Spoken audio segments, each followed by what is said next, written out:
Hi, I'm Jeff. This is Tropical Plants at 53 degrees north. So this is all about Streptocarpus. So it's that time of year. It's December now, right at the end of December, just before New Year actually. And what I normally do at this time of year is I get all my Streptocarpus down, put them all together, organise them, do a little bit of an audit because they're dotted about all over the place in the cool side of the greenhouse. They've done a fabulous job all year of providing much needed colour in between all the gaps, in between all the orchids and carnivorous plants and so on.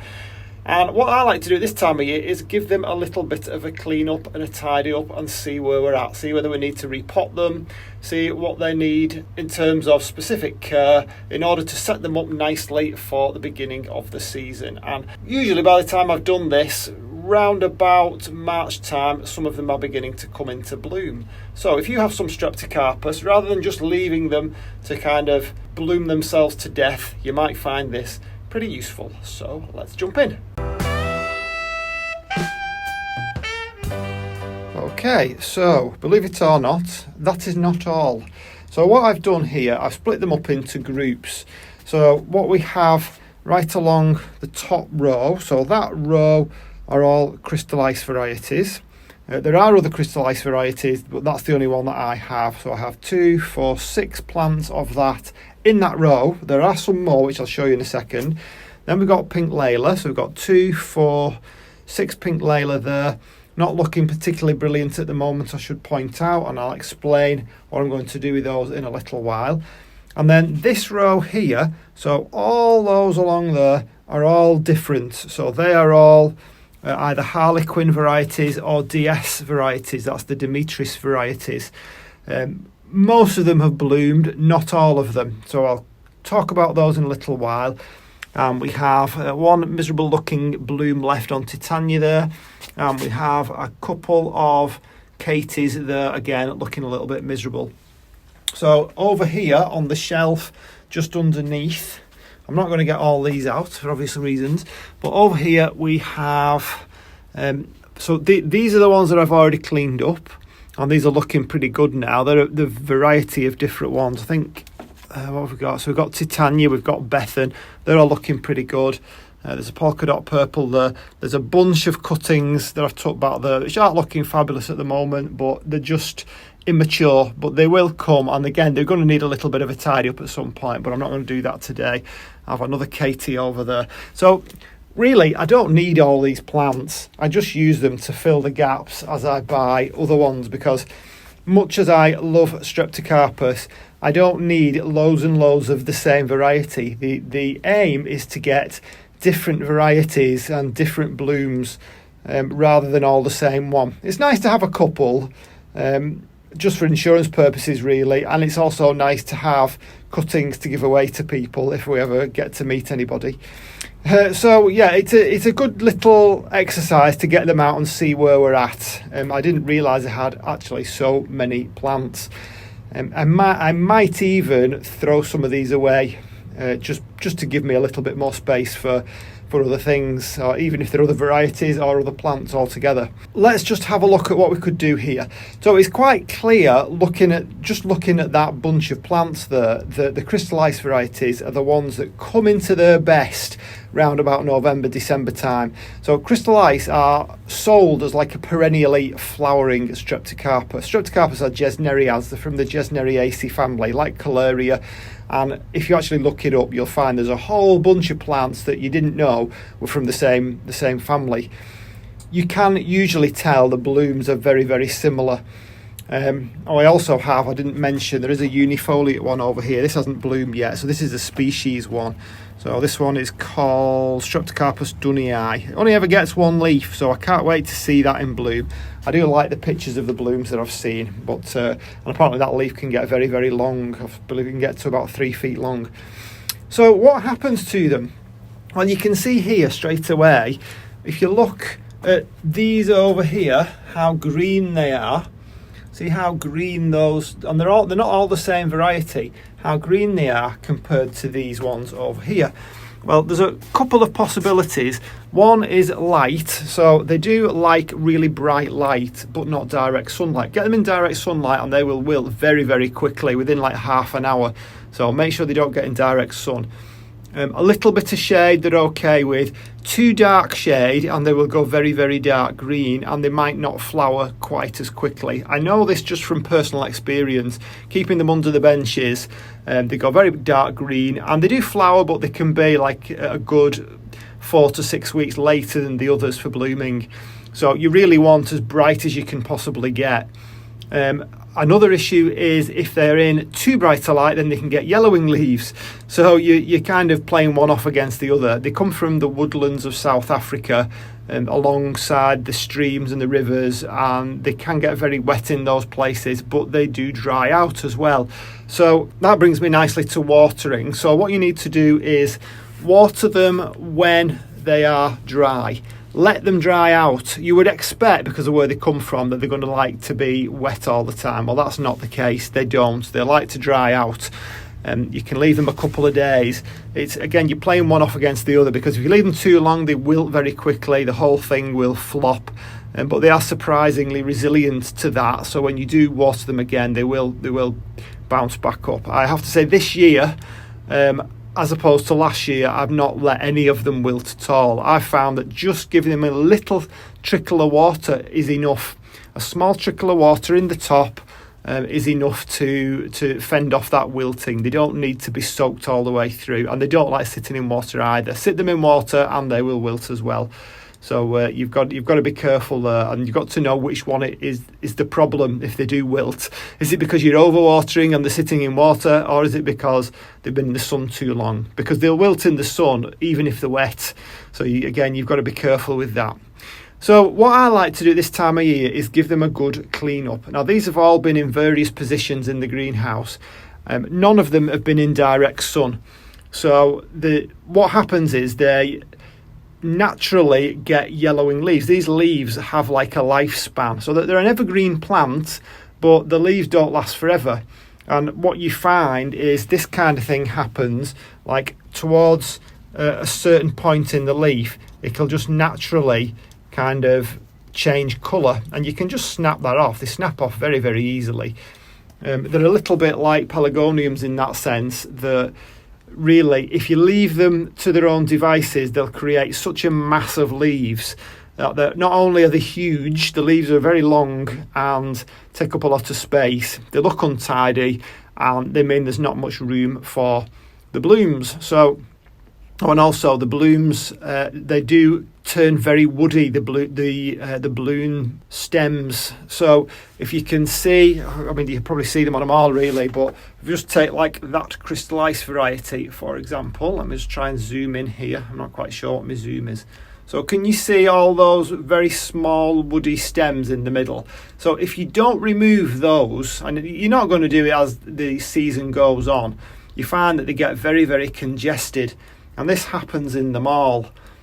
And what I find is a really good idea at this time of year. I mean, again, you can do it any time in January. You could probably even do it in February, but you might be leaving it a little bit late then. So for this video, I'm going to show you a little bit of a cleanup. So these Harlequin varieties and DS varieties, I'm not going to pot these on.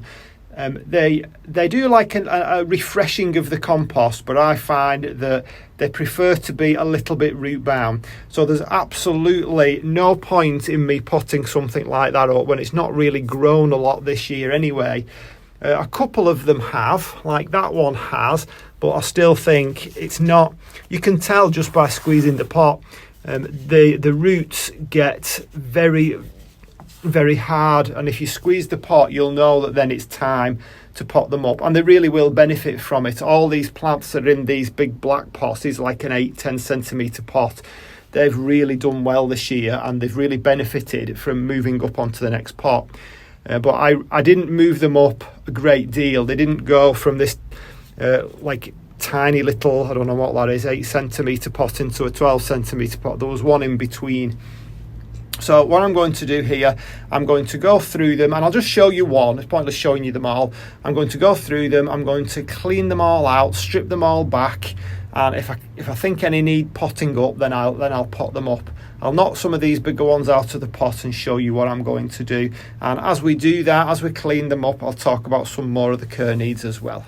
Okay, so we have a Streptocarpus crystallis variety here, and I've put one of my cuttings here that actually, let me just have a look at this one. So this was 27th of December 2019, and then I repotted it in March 2020, but it's taken quite a while to get going, but you can see the colour that they should be. So that's the colour that we want, and we will get that eventually, and then it will give me another lovely show. I could leave that, I could leave it until quite early in the spring and then strip it back if I want, as other things are coming into bloom. But I prefer to do it now, because now is when I have a little bit more time to do it. So it's up to you as to when you do that. So you can see what happens with them. So you end up with bloom spikes like this that obviously have begun to run to seed. You get leaves like this that turn brown at the bottom. Sometimes they'll just go at the end, like I was showing you a minute ago. Sometimes it will go very yellow. So all that needs to come out. So I will time lapse this, and then when we get to the bit where we're going to cut back and strip off all these old bloom spikes, then I will show you that in real time again. So we'll do a little bit of a time lapse. 3, 2, 1, go.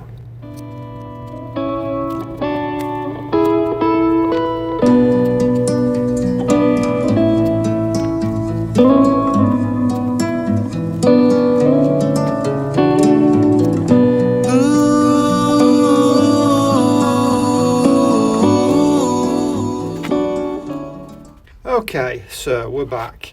Right, anything that wasn't completely green has gone. Anything that was ever so slightly yellow or was going like a little bit brown down at the base there, and I suspect this one does have a little bit of tarsonomid mite, the cyclamen mite on it. And yes, I know it's not a cyclamen, but they do get them on Streptocarpus as well. And when we're talking about pests, the only other couple of pests that I've seen we easily get lots and lots of aphids on, and they tend to go on the blooms and the bloom spikes rather than the leaves. Slugs don't like them, so you're fine there. And the only other pest is in the pot. Sometimes you will get the vine weevil grubs in the pot. You can get to a point like with this pot that it's the roots fill the pot so much, and this is quite a solid pot now. I could pot it up, this one, because it has filled the pot. I'm not going to do. I'm going to leave them for 2 years and then I'm going to repot them. So what we need to do now is get rid of all this. You'll find that even with these ones, if you find that one of the leaves is getting a little bit too long, that one looks like it's going to give me a little bit of a bloom, just cut it off halfway across. You can make a nice pattern with it if you want. You can shape it if you want. It's up to you. I just tend to snap them off like that, and it gives me a little bit of space. They don't mind. They just keep producing more and more leaves. So we'll get that one out of the way. And let's have a look at tidying this up. So all these old bloom spikes are making it really, really congested, and they all need to go. You can either cut them off with a pair of snippers, or you can pull them. Now if you pull them, be careful, because you do tend to get the odd leaf with it. I just see that as a necessary sacrifice. So you get like the old leaf base, if you like. But what it does is it frees up the space around the rosettes, and it gives them loads of room. In fact, we'll knock that out of the pot. A little bit of gravel at the bottom. I'll just put a bit more in. So you can see that's a nice root ball. It's quite solid, but it's not ready for repotting yet. It's not so jam-packed that it's ready for repotting, but it just helps you see a little bit better. So that is going to come off. Oh, there we go. I just pull it, and that's all we do, and it really does. Can you see? Really does help. Now I would like to see what would happen if you didn't, but I imagine that these bases of these pots will be so congested with stuff, with old bloom spikes, that there'll be no room for anything. It's almost like you can hear them breathing a sigh of relief. Like I say, occasionally you pull something and something comes out that you don't want to come out, but I wouldn't worry about it. They're so very, very resilient, and down below where these rosettes are, there's plenty more ready to come. So you can just see how many blooms it's had. There's very few plants that give you so much blooming power as a Streptocarpus. I'm surprised more people don't grow them, really. Okay. I've got to admit that looks better, and that will really give me a nice looking plant coming into next year. I'm not going to feed it. Oops, see, there you go, sacrificial leaf. So we'll set that off. Right, so there we have it. So it's already looking much nicer, much more room. Now I could, at this point, if we were into divisions, we could separate out some of these rosettes, because you can see them all now. You see there's one there. Let's get rid of that dead one. There's a little one coming there. There's a couple there. So you could literally get a knife and cut it off. I've never tried it. Maybe you could even separate them with your fingers. But that tends not to be the method that people divide by, just because it's so easy to take cuttings. Practically any method will work, but I've tested it, and my preferred method, sorry for knocking the camera there, my preferred method is you cut along one of these leaves. Now make sure it's a young green leaf. Don't go and get one of your Streptocarpus with a great big old leaf. I can guarantee that will work less efficiently. You need a young leaf, a young green leaf. Snap it off at the bottom, cut it along a rib, and then you actually remove that central rib. So you cut it either side of the rib, to the left and right of the rib. The rib gets thrown away, and it's that section that gets, you can chop it up into sections, and that gets put into the compost. So it's the bit that would have been nearest the rib that goes into the compost, and you can get, just from one leaf there, you could get like 3 or 4 cuttings, well, per side actually, so that would be about 8 cuttings from that one leaf. So it's well worth doing if you want to improve your stock of Streptocarpus, and in that sense you've always got some to give away, and you've always got some as a backup. So what I'm going to do now is I'm going to plonk that back in there, put the gravel back in the bottom first, and then I will write it on my label, and that one's done and that one's ready to go. So I'm going to do that with some of my others. Just a couple of things to mention before I disappear. So just in terms of the care for Streptocarpus. So I think we've gone through most things. So they go down to about 5 degrees. I keep mine to a minimum of 12, but they are quite tolerant. They do not tolerate frost, so I definitely wouldn't get them below 5 degrees just in case they get frosted. But this is why they make such great house plants, because they are so tolerant. They will, in a house, like in a conservatory, if you can keep that conservatory like above 5 degrees and you know that it's not going to get into the sunshine, then even though the recommended temperature is like no more than about 26, I mean, I've had them in the conservatory up to about definitely in the greenhouse, up to 36 degrees. And providing they're not in that direct sunlight, they're fine. They didn't even wilt. They didn't even notice that it was 36 degrees. Obviously, that's not ideal. We're talking ideal temperatures there. But this is, like I say, this is why they make great house plants. You can put them in a window just out of that direct sunshine. If you're going to feed them, well, I feed mine. I must say I'm not that great at feeding them. I try to put one of those feeding sticks in, but they only last a couple of months, and then I forget which ones I've put the feeding sticks in, so that might also be adding to a little bit of the yellowing on the leaves. But I make sure that they'll all, like this one now, I'll make sure that I'm going to write on the label, and I'll make sure that when it comes around to like February, March time and they come into growth, then we give it a bit of a feed. Because these haven't been repotted, then they are going to need a feeding stick. So you need something that's high potash. I know Dibley's, that they hybridise their own Streptocarpus, and if you go and have a look on their website, they've got absolutely hundreds of different varieties, so many to choose from, and it's difficult to know which one to go for because they're all absolutely gorgeous, and they give you so many blooms throughout the year. But they sell, this was my point, they sell like little tablets. They look like little tablets that you push in to the soil, and I think they last about a month, something like that, and you just keep pressing one of them into the soil, and that's your feed taken care of. But I mean, you could use a tomato feed as well. That would do the job just as well. So we've talked about propagation, light, watering, discussed all that. We've talked about yellowing leaves, pests. The media, again, the recommendation is like a peat-based compost plus perlite. But I have seen a study that actually concluded that they'll grow in practically anything. So if you don't want to use a peat-based compost, then by all means use coir or anything really, and I don't think they'll be too fussy about it. But as I say, the recommendation is peat-based. So I tend to use something like a John Innes number 2. I have used peat moss, sphagnum peat moss as well in the past, and they've grown perfectly well in both of them. So that's my overwintering care for Streptocarpus. That's what I do with them, and it does seem to work. They come back strongly in the spring and they look renewed, rejuvenated and revigorated. So now I just have to figure out a way of doing that to my own body, and I'll be great, won't I?